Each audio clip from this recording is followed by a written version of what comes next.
Una vez elegido el sistema de referencia, nosotros tenemos que establecer aquellos vectores que sean importantes a la hora de caracterizar o describir el movimiento de un cuerpo. El primero va a ser el vector de posición. Como os dije en el anterior vídeo, el vector de posición es un vector que, si la partícula se encuentra aquí, va a ser el vector que va desde el origen a la posición de la partícula. Este será el vector de posición en el tiempo genérico t0. Imaginemos que la partícula se mueve siguiendo esta trayectoria, por lo que, por ejemplo, en el tiempo t1 la partícula estaría aquí, con lo que el vector de posición sería este. Como veis, el vector de posición va cambiando en el tiempo.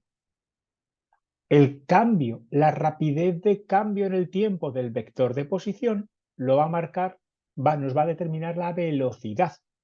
Realmente la velocidad más genérica, vector velocidad, se calcula como el cambio de posición en el tiempo.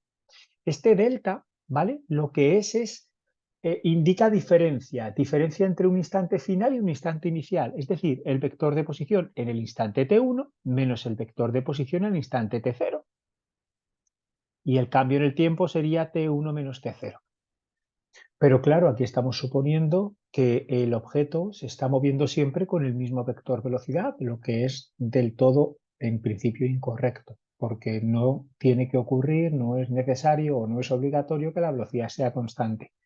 A esto se le puede llamar vector velocidad media, ¿vale? Entre los tiempos t0 y t1.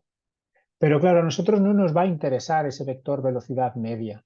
A nosotros nos va a interesar el vector velocidad instantánea, porque lo que esperamos es que la velocidad del móvil cambie en el tiempo de manera continua, instantánea, que la diferencia de velocidades, perdón, que la velocidad cambie de forma continua, que esté continuamente cambiando.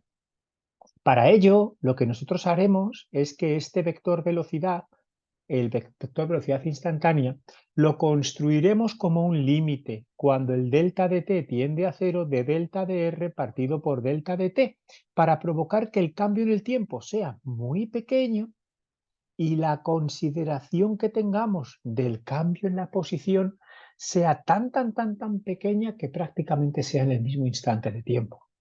Esto es la definición de derivada y vais a comenzar a derivar vectores. Y jolín, ¿cómo se derivan vectores? Igual que se derivan funciones. Lo único que se deriva la componente y por un lado, la componente j por otro y la componente k por otro. La derivada de un vector es otro vector, ¿vale? Y ese vector será el vector velocidad. Que si os dais cuenta, como es posición entre tiempo, posición en el sistema internacional es en metros y tiempo en segundos, la unidad de la velocidad será sistema internacional metros partido por segundo. Entiendo que para vosotros lo normal es trabajar con kilómetros por hora, ¿vale? Bueno, utilizaremos factores de conversión. Sabemos que un metro por segundo, nosotros podemos convertir los segundos y los segundos en horas y los metros en kilómetros. Sabemos que una hora tiene 3.600 segundos. Esto se llama, vamos a construir factores de conversión. Factores de conversión. Y un kilómetro tiene 1.000 metros. Bien, lo que yo tengo que poner es en una fracción la hora arriba y el segundo abajo o viceversa, para conseguir que el segundo se me vaya y se me convierta en hora. Entonces, los 3.600 segundos se colocarán arriba y la hora se colocará abajo, de forma que esto y esto se me tacha. Y aquí el metro se me pondrá abajo, 1.000 metros, y el kilómetro va arriba, de manera que el metro y el metro se me va, quedándome lo que esperábamos, kilómetro partido por hora. 3.600 entre 1.000 por 1 será 3,6 kilómetros hora.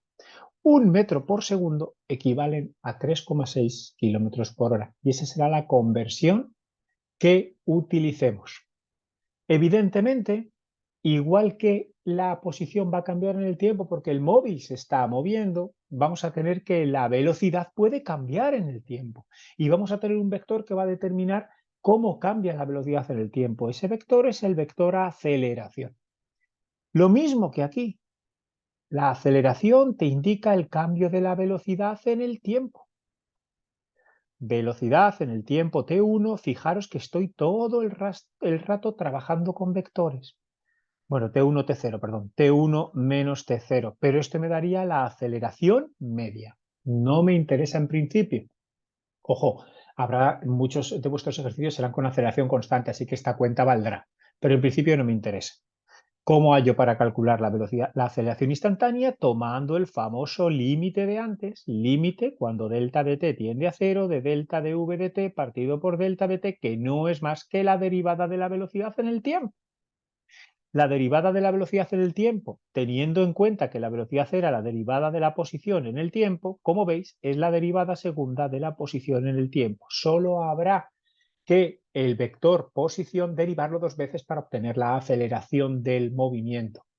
La aceleración se mide en metro partido por segundo y el tiempo en segundo. Metro partido por segundo, metro partido por segundo cuadrado.